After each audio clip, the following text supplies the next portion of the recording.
However many nations live in the world today, however many countless people, they all had but one dawn, the Popol Vuh. Welcome to this week's episode of Warfare, Advancement, and Revisionism. My name is Preston Floyd, and as always, I'm your host. I'd like to thank everyone who's joining me today. I really appreciate you dropping by and listening to this episode and all the others. If you're new, welcome. We do have a very extensive back catalog, and if you're a returning listener, thank you again as well.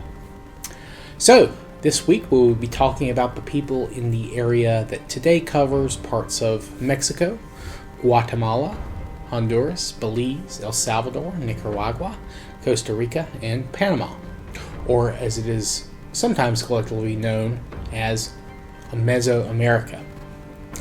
Now, as you might have guessed, if you've listened to the episodes talking about the etymology of the Tigris and Euphrates, the Meso in Mesoamerica is the same as the Meso in Mesopotamia. So it literally translates as Middle America. And this term was coined by a German anthropologist, Paul Kirchhoff, in the 1920s or 1930s. He also coined some other terms to define other subregions of specifically Mexico and Central America, but no one really uses them anymore. I don't think they caught on quite as well as Mesoamerica did. Also, I just realized that I didn't dive into the origin of the name America like I have for Australia. And I feel that it is fair that I do so I'm going to go ahead and do that now.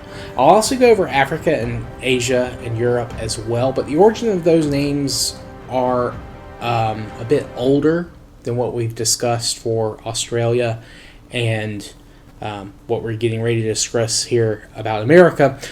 So we'll get to them a whole lot sooner than we would with America and Australia. Now, America comes from the Florentine navigator and sailor, Amerigo Vespucci. Now, some of Vespucci's exploits and tales are disputed, but most agree that at a minimum he made 2 trips to the New World from Europe in the late 1490s and early 1500s. It's very possible he made more, but there are 2 that I think no one disputes. Both of these trips were made to the Caribbean and South American coasts around what is now modern Brazil. And a couple of works written under his name were released between 1503 and 1505. And these were read all over Europe, and they captured kind of the imagination of all these different European peoples. Now, in these works, Vespucci described all of the unique aspects and wonders of the lands that he had that he had visited, and he vehemently claimed that Brazil was part of a completely different continent than Asia, and the islands of the Caribbean were not the Indies of the Pacific, the East Indies specifically. Now, he was probably not the first person to realize this, but he was among them, and he was the first to kind of write about it and spread it to a much wider audience. And his writings became the most influential in kind of spreading this idea to people less knowledgeable about such matters. Now, there had always been theories that, there were more unknown continents. Again, we talked about Australia, how there was this southern continent that no one knew about. That was kind of in the same vein. But he was one that was basically saying, yes, we found these new places, they're here. And these were, such influential writings. The 2 cartographers, a Dutchman by the name of Martin Waldseemüller and a German scholar by the name of Matthias Ringman, they created a kind of a new world map in 1507 based on the expanding European knowledge of the world. They were trying to improve on these maps from the Renaissance era that they had rediscovered as part of, studying the old classics, Ptolemy and things like that. And with this knowledge, they named the regions that Vespucci described as America, after Vespucci's Latinized name, Americus Vespucius. Now, for the meaning of Amerigo, it's actually related to the American name Henry. Amerigo is very close to Enrico. They both have a similar origin. Like if you break down their meaning, like etymologically, Amerigo is kind of like it's a biform for Enrico. Enrico became a more popular name in Italy, so you don't see Amerigo quite as much. But they mean essentially the same thing. Excuse me, something close along the lines of. I think the literal translation is home ruler, but I think if you actually broke it down, in this case, it would be something like master,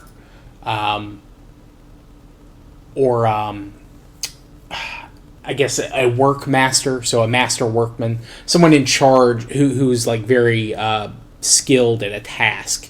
Now that can be debated, and again, sometimes with translations, especially with names, you have to take a little bit of leeway or like get a little creative sometimes. But essentially, you can think of it as master workman or master of some type of enterprise. And Amerigo and Enrico come from like an old German name, which was something like Heinrich, which became it actually evolved into two different names, Emmerich and Heinrich. So those have the same origin, which is like probably something close to Amlazrihi or Amazri, something like that. And that's a very butchered Proto-Germanic name. But it'd be something like brave ruler or strong ruler or like whole ruler, something like that. And of course, Henry comes from the same etymology as Heinrich. So you kind of have that going for you. So 4 or 5 different names, all meaning kind of sort of the same thing, but just there you go. So technically, we're living on the continent of North Henry, and the United States of Henry. At least I am. I know some of you are not U.S. citizens, which is not a problem. But yeah, so just kind of keep that in mind. As for Vespucci, I couldn't get a firm origin on the name. It is related to wasp, Vespa, in Italian. It's probably like a place name. Maybe the family took it from a home that was located near where wasps were living, or perhaps they took it as kind of like a representative of a family. It might have become like a family sigil. I think their coat of arms were like wasps kind of flying diagonal on like a blue line through a red shield. So maybe they were like, we're small but we're fierce and we can sting you. I don't know. But I couldn't find like a specific place in Italy called Vespucci or anything like that. And the UCCI ending usually is like a diminutive, so it like means little wasp or something along those lines. But I could not get a firm confirmation on that. If any of my Italian listeners, which I think I have a couple, at least people living in Italy, they might be able to answer that with a little bit more clarity than I could. So, with all of the etymology out of the way, let's move on to talking about Mesoamerica and the peoples living there. Now, last episode we talked about how they were undergoing kind of a shift towards the middle to the end of our of our episode with the beginnings, at least the beginnings of the developments of agriculture. And I talked about some of the crops that they had begun to harvest or nurture that were originally found in the Tehuacan Valley in southern Mexico, which I think technically is just outside of what is widely considered to be Mesoamerica, but it's right in that border region. It's a really good place to enter Mesoamerica from like the Gulf Coast side of Mexico, like northern Mexico, central to northern Mexico. It'd be a really good place just to kind of work your way down through the plateau and more drier climates of northern Mexico. It'd be a great place to enter into Mesoamerica. So this is one of those places where we talked about where it's an ectone, where you've got all these different environments fairly close to each other. So not only is it a good place to move when you need rain, which is again probably how most of the early agriculture started. They were relying on regular rain to help their crops grow. But as central and northern Mexico begin to see less and less rain year to year, again, because the climate's changing, it's getting drier in these regions like it is in the southwestern, or what will become the southwestern U.S. These places further south, they don't have that problem. They're still in the tropics. They still have rainforests and things like that. So this is a great place to go to keep experimenting with these crops. And then you also, of course, have the benefit of a lot of different animal and wild plant vegetation to kind of sustain yourselves with while you are supplementing your diet with these semi-tame or semi-domesticated to domesticated crops. Now, the period that we're talking about sees a rise of a protoculture, if you will, very similar to what we've kind of looked at in some of the earlier other early semi-agricultural, horticultural societies, and it is referred to as el Riego, which is just irrigation if you translate it. And now this period itself is kind of hard to date. There are different sources that have it much earlier, starting maybe as early as 8,600. And there are some that have it starting as early as 6,800. And then they will then continue until 5,700 or 5,000 BC. So the longest stretch you have is, again, 8,600 to 5,700 BC. And then kind of the narrow stretch is 6,800 to 5,000 BC. And this is all debated, and unfortunately a lot of it is in Spanish, which is a little bit easier for me to translate, but there were some things I just could not make heads or tails in. And then with like some of the scientific terms, they don't translate quite as well into English. But generally speaking, what I can gather is that this early irrigation phase is kind of a shift from not the from the older Paleolithic to a archaic / Neolithic period, where you see these more specialized tools start to emerge, and hunter-gatherer groups begin to transition to more established seasonal camps. They're staying in one place for longer periods. Now, they don't have actual irrigation just yet.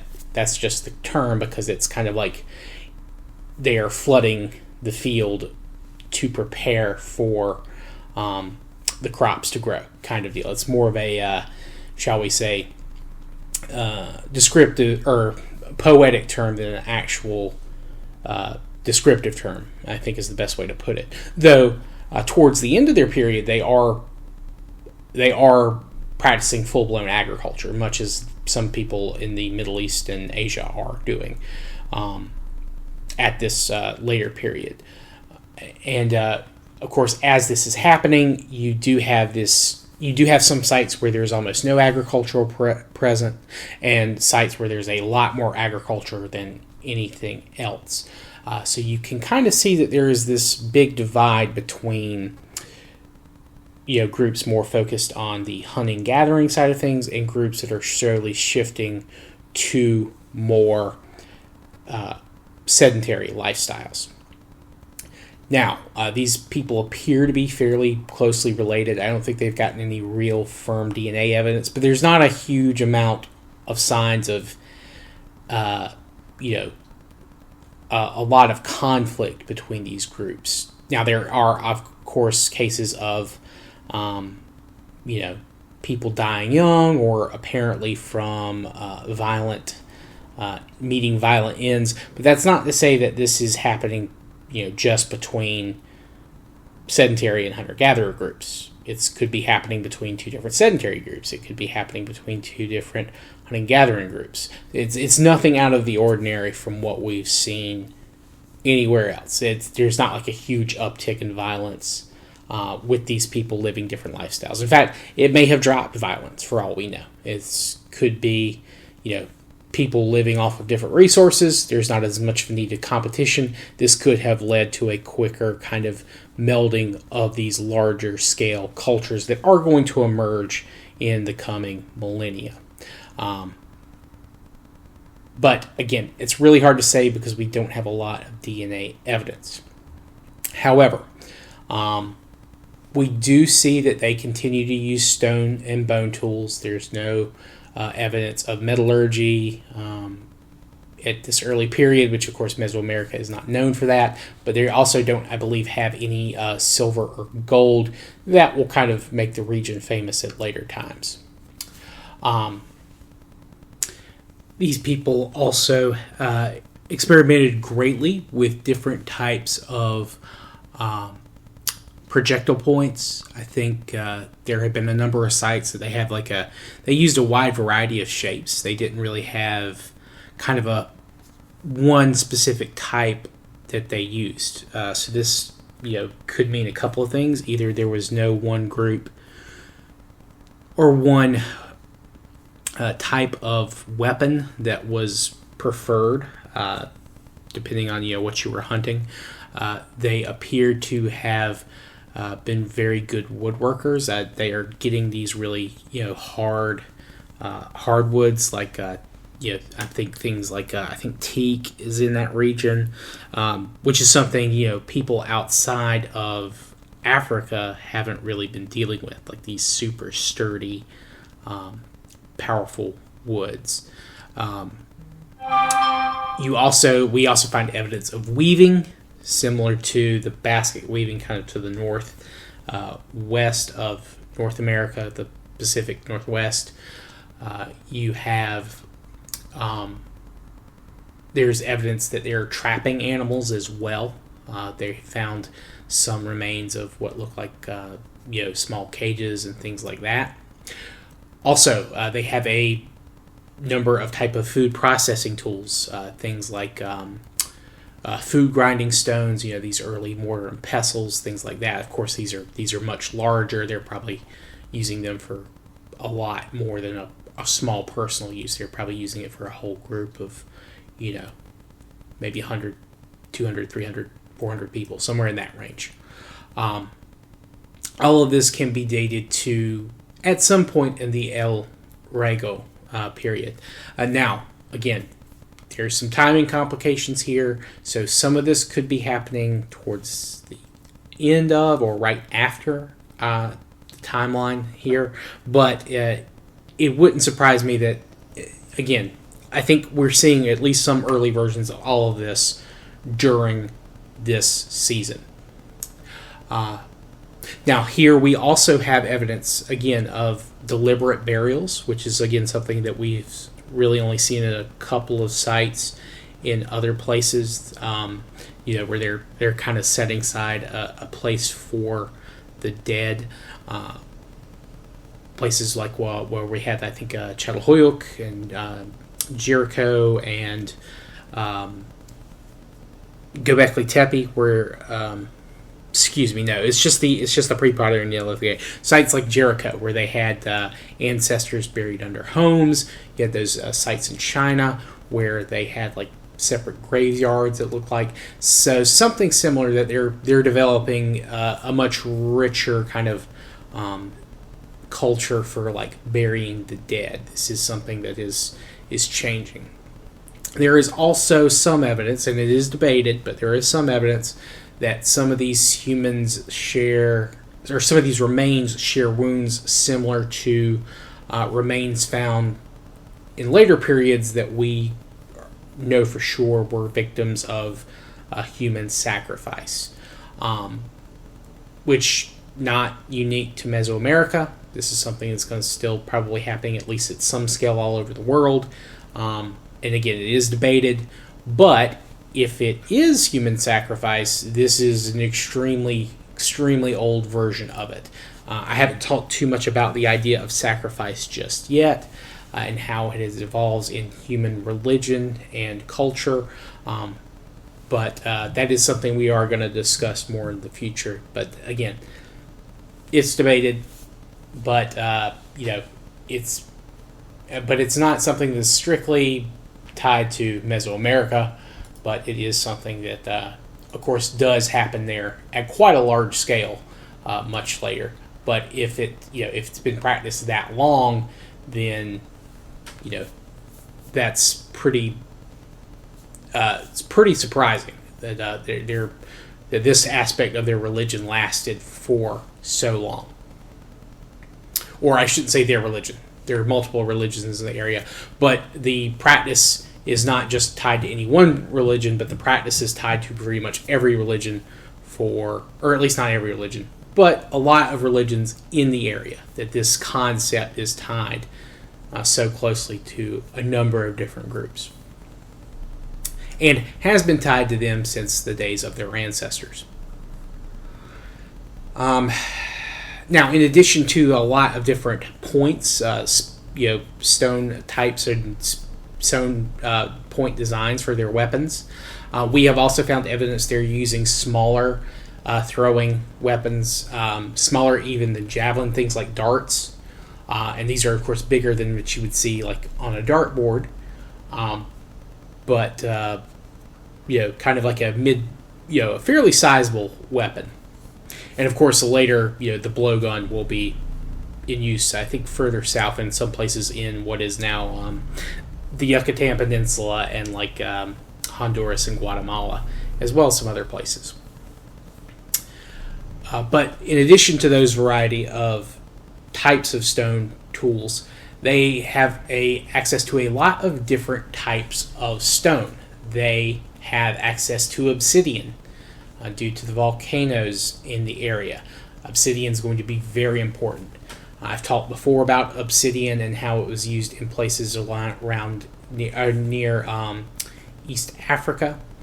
Obsidian can be made extremely sharp, and while not necessarily the strongest stone, it is still extremely useful and very highly sought after, and it looks cool. I mean, it's just jet black, shiny. It's great, essentially. You also have items such made from jade.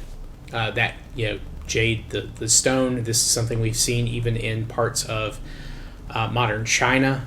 Jade artifacts are, highly sought after very early, and it's very much the same here. And I know I mentioned the crops that they had begun to experiment with in the Tehuacan Valley, that they're beginning to move south. They also are eating wild varieties of a number of fruits, such as avocado. Now, they are not going to attempt to domesticate these for at least another 1,000 years, But these fruits, of course, are going to eventually be used in trade. Even it's possible even wild varieties are used in trade before they attempt to domesticate them. And of course, this is also where they're eating or they're using wild cacao, as well as chilies as well, like red peppers and yellow peppers and things like that. But again, they're not. At least we found no evidence of them domesticating yet. We don't see kind of a transition to those being domesticated until much later. Not necessarily much later, but at least 1,000 years after this season ends, possibly earlier. But yeah, so of course we have all that. Now, as you move through the south, or as you move to the south from the Tehuacan Valley or the region around what is modern day the Yucatan, or what is the Yucatan Peninsula, Guatemala, that type of region, you are eventually getting further and deeper into much denser rainforests. Now, the population density in these areas is much lower than the places we've been talking about. Most of the humans in this region would be permanent nomads for quite some time to come. But you're probably towards the very end of this season beginning to see some groups form very small semi-permanent settlements, and these would be very popular around lakes. You've got Lake Nicaragua for one, Lake Alajuela, and there are some rivers as well, but I think Lake Arenal is another. But there are quite a few lakes that will eventually become kind of zones for permanent habitation. As will, of course, these rivers as well. But again, there's not too much in terms of permanent settlement. They are, of course, developing the Neolithic tools, the much smaller bladelets, the more specialized bladelets. But getting through the rainforest would have to be extremely difficult. And I think eventually probably there'd be periods where it would be easier to kind of get to the coast and then sail around and then cut up that way. And of course, there is even today the famous Darién Gap, which is, of course, like a kind of a mountainous rainforest area that kind of cuts, or it makes travel between North America and South America by foot extremely difficult and dangerous. And of course, that's even today. So even in these earlier periods, it would be the same as well. And this kind of serves as kind of a sieve between interactions between the North and the South. There's not to say there is none. There certainly is. We've already talked a little bit about how certain crops are spread even at an earlier period between North and South, and how that'll happen continuously as well. And I believe pottery is also kind of transported between these areas. But a lot of the more profitable routes, or at least the more, I guess, routes with more volume at least, will probably be sea-based and happen at a later period. Now again, there are people living in these areas. It's just extremely small numbers. Today, I think between the countries of Central America, I believe it's around 150 some odd million. No, I'm sorry. No, that includes. Never mind. No, there's about 52 million people in Central American countries, not including Mexico. Mexico kind of is its own thing, and they're I believe around 100 people per square kilometer, which is like 260 people per square mile. And of course, this is about 520 some odd square kilometers, and so for miles, it's like 200,000 square miles.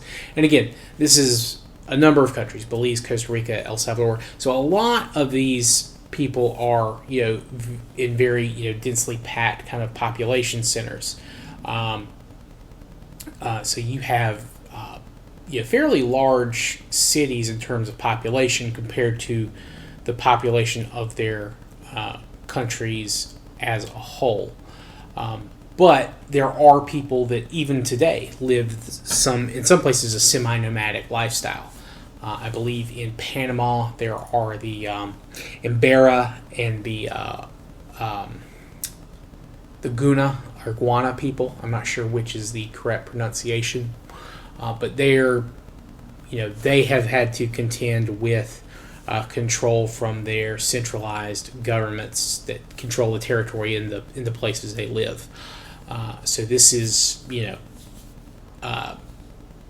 this kind of tension between sedentary and non-sedentary groups isn't something necessarily that the Central Americans have had to, or the Central American indigenous population has had to deal with until fairly recently. I think even during periods where there were centralized states in, for instance, the Yucatan with the Maya,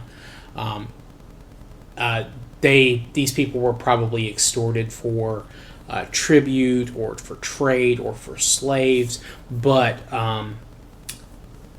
it was probably that's always happened, but that's something that's going to happen later. But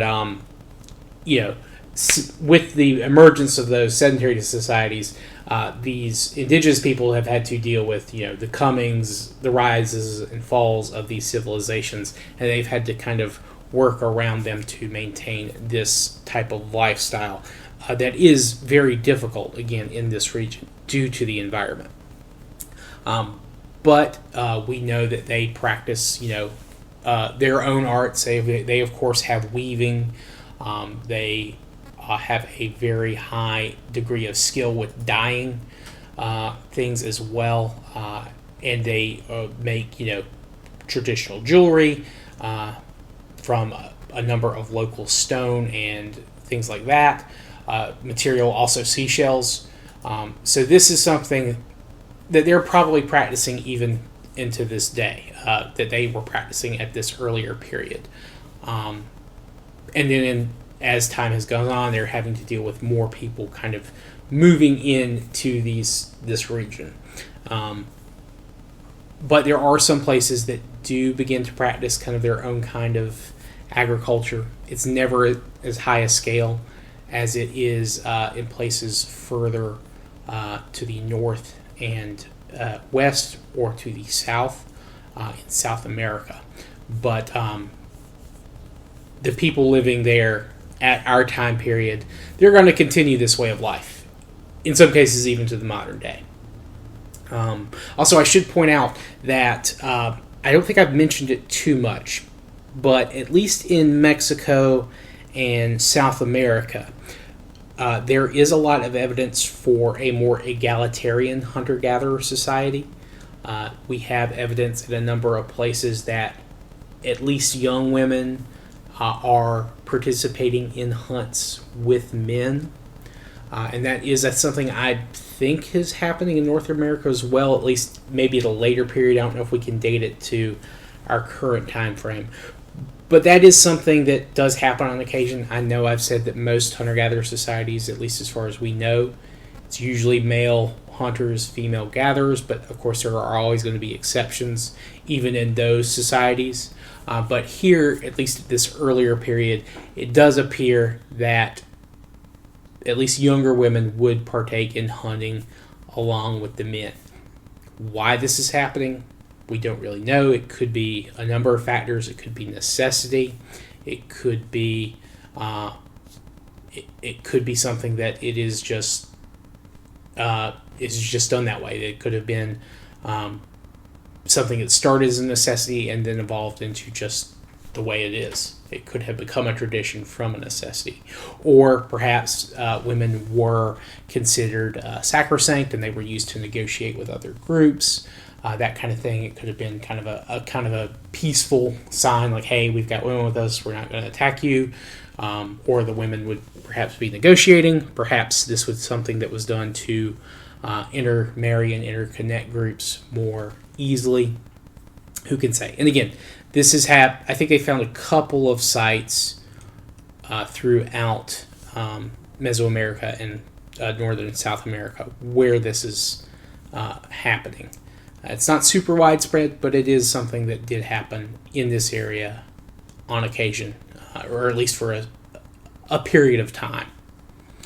Of course, that will eventually change for some of these places, though in other places, female matriarchy or female lineage tracing is very important, and we'll talk about that. I think, in fact, the Imbera, I think they trace matrilineal descent primarily over paternal descent. So, so that's something that, again, is very old tradition and is even carried forward in some places by some people even to this day.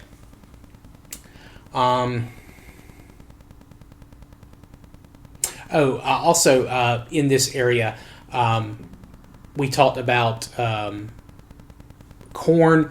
I believe also that these people may have been among the first to domesticate cassava, which is a root.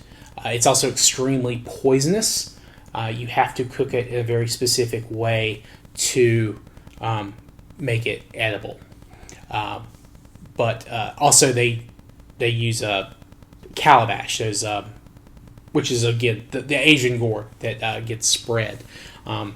They're very, of course, these would actually be the best place for these to grow in the kind of the rainforest area. It's very close to what they probably emerged with in Africa. And of course, a lot of these people do tattoo themselves. Now, we don't obviously have much evidence of that at this time because there's no soft tissue to look at, but it's very possible that this could be a very old tradition. Speaking of decorations, one thing I forgot, back up north in the irrigation culture, El Regado, they have found stone items which didn't really stand out in like what they were doing, but they were very clearly crafted and worked to be the shape they were in, and they were investigating. They're like, oh wait, these are stone piercings and loops and things like that, which we know from depictions of, I think both the Mayan and the Aztecs have depictions of like body modification. We have Spanish records of that. So body modification, piercings, loops, things like that could have been or were, at least at some level, also practiced in this region, even at this very early period. So there's a lot of cultural ideas that are being carried forward even into recorded periods. How these evolved exactly, we can't really say, but I'm sure that some of these things we will eventually get into and talk about a little bit more in depth. I think this is kind of a good place to stop it. We'll have an episode next week. I'm going to try to have it out at its regular time, but again, it is Thanksgiving, so it might be delayed a little bit. But we will move into South America, and then I think that will be, there will be at least 2 South America episodes, I'm sure, probably more. And then we'll go ahead and move on to season 4. And I hope you guys are excited for that. But yeah, if you have any feedback, please let me know. You can reach out to me at waradrevpod@gmail.com. You can also direct message me on Twitter or X or whatever. And you, of course, can comment on my YouTube channel, any of my videos. Might take me a little bit, but I will see it. I will look. I generally keep track there. And I also stream sometimes on YouTube. If you ever want me to see any historical games or things I'm probably going to talk about at a future point, feel free to stop by and subscribe there. We're close to 100 subscribers on YouTube. Just need, I think, about 400 more, give or take. And I can maybe start monetizing, at least on YouTube, and get some money to put back into the podcast. But yeah, thank you all for coming by and listening. I really appreciate it. And I'll see you all next time. Have a good rest of your week. And if you are in the U.S. and celebrating, a good Thanksgiving. Thank you. Goodbye.